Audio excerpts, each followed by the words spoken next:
മകൻ്റെ ഒരു വാശിയാണ് ഇതിൽ പറയുന്നത്. മകൻ ഭയങ്കര വാശിയാണ്, പറഞ്ഞതൊന്നും അനുസരിക്കാറില്ല. വായിൽ വേണ്ടാത്ത വാക്കുകൾ തന്നെയാണ് നോർമലി സംസാരിക്കുമ്പോൾ. പഠിക്കാൻ തീരെ ഇഷ്ടമില്ല, കളിക്കാനും എല്ലാത്തിനും അവൻ മടിയാണ്. ചെറിയ അനിയത്തിയെ അവൻ ഉപദ്രവിച്ചു കൊണ്ടിരിക്കുന്നു. അവൻ്റെ കയ്യിൽ ചില പൈസകളൊക്കെ കാണുന്നുണ്ട്, മോഷ്ടിക്കുന്നുണ്ടോ എന്ന് സംശയമുണ്ട്. മറ്റു കുട്ടികളോടൊപ്പം പോയി ആൺകുട്ടികളും പെൺകുട്ടികളൊക്കെ മോശമായി കളിക്കുന്നത് നേരിൽ കണ്ടതാണ്. ഉപദേശിച്ചു കൊടുത്തിട്ടുണ്ടായിരുന്നു, പക്ഷേ അതൊന്നും അനുസരിക്കുന്ന അവസ്ഥയല്ല. പിന്നെ ഒരു കള്ളക്കളി പോലെ നമുക്ക് സൗണ്ട് കേൾക്കുമ്പോൾ തോന്നുന്നു. നമ്മളെ ശബ്ദം കേൾക്കുമ്പോൾ അവന് പെട്ടെന്ന് ഒഴിഞ്ഞു മാറുന്നു. കുറച്ച് ആൾക്കാർ അവൻ്റെ കള്ളത്തരത്തെക്കുറിച്ച് എന്നോട് സൂചിപ്പിക്കുകയും ചെയ്തു.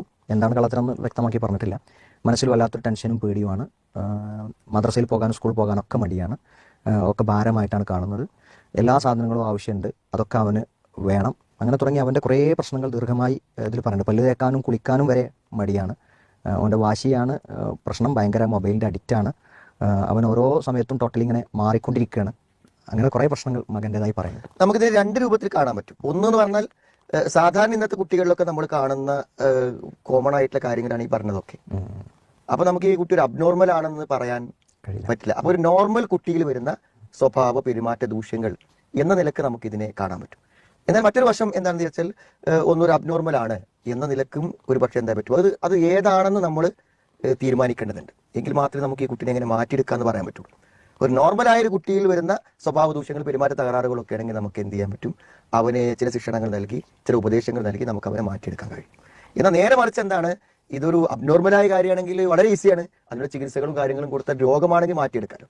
അപ്പൊ ഇതെന്താണെന്ന് കണ്ടെത്തൽ വളരെ അനിവാര്യമാണ്. കാരണം ഒരു കുട്ടി എന്താണ് എല്ലാ നിയന്ത്രണങ്ങളും വിട്ട് പ്രവർത്തിക്കാൻ തുടങ്ങിയാൽ എന്തൊക്കെ സംഭവിക്കുന്നു വെച്ചാൽ നമുക്ക് പറയാൻ പറ്റില്ല. അങ്ങനത്തെ ഒരു അവസ്ഥയിലേക്ക് അവനെ സ്വതന്ത്രമായി വിടുന്നത് ശരിയല്ലല്ലോ. അപ്പൊ നല്ലൊരു കൗൺസിലറെ കാണിച്ച് ഇത് ഒരു കുട്ടിക്ക് വന്ന സ്വഭാവ തകരാറുകളാണോ അതോ അബ്നോർമലായി വന്ന വല്ല മാനസിക പ്രശ്നങ്ങളാണോ എന്ന് പരിശോധിച്ചിട്ട് ഏതാണെന്ന് നിർണ്ണയിച്ചതിന് ശേഷം മാത്രമേ അതിന്റെ യഥാർത്ഥ പ്രതിവിധികൾ നമുക്ക് പറയാൻ പറ്റുള്ളൂ. പിന്നെ പാരന്റ്സിനെയും കൂടി നമ്മൾ ഇതിലൊരു പറയണം. പാരന്റ്സിന്റെ പെരുമാറ്റങ്ങളിൽ നിന്നും കാര്യങ്ങളിൽ നിന്നും ഒരു കുട്ടിയിൽ എന്ത് ചെയ്യാൻ പറ്റും, സ്വഭാവ തകരാറ് കൊടുക്കാം. അത് പാരന്റ്സിന്റെ സ്വഭാവ സമീപനങ്ങൾ മാറ്റിയാൽ നമുക്ക് മാറ്റിയെടുക്കാൻ വേണ്ടി കഴിയും. ഇനി കുട്ടിയുടെ പ്രായം പറഞ്ഞിട്ടില്ല എന്നുള്ളതും നമുക്ക് ഉണ്ടോ? പ്രായം 8 വയസ്സാണ്. 8 വയസ്സാണോ? 8 വയസ്സാണ്. 8 വയസ്സാണെന്നുണ്ടെങ്കിൽ നമ്മളെ സംബന്ധിച്ചിടത്തോളം എന്താണ്, അവരെ ഒന്ന് ശരിക്കും നിരീക്ഷിച്ച് നമുക്ക് ഈ ഒരു നിർണയം നടത്തിയാൽ ഇപ്പൊ മാറ്റാൻ പറ്റും. കാരണം നമ്മളതൊരു മുതിർന്നൊരു +1 +2 പ്രായത്തിൽ, കൗമാര പ്രായത്തിൽ എത്തിയിട്ട് കൂട്ടുകെട്ടുകളൊക്കെ കൊണ്ടുണ്ടായ സംഗതികളാണെങ്കിൽ അവിടെ പലതിനും നമ്മൾ സംശയിക്കണം. എന്തൊക്കെയാണ് നമുക്കൊരു സംഗതി. ഇത് ഇങ്ങനത്തെ ഒരു ഈ പ്രായത്തിൽ കുട്ടിയാകുമ്പോൾ എന്താണ്, അത് സ്വാഭാവികമായും പാരന്റ്സുമായിട്ട് ബന്ധപ്പെട്ട അവന്റെ സ്വഭാവവുമായിട്ട് ബന്ധപ്പെട്ട കാര്യങ്ങളാവാനാണ് സാധ്യത.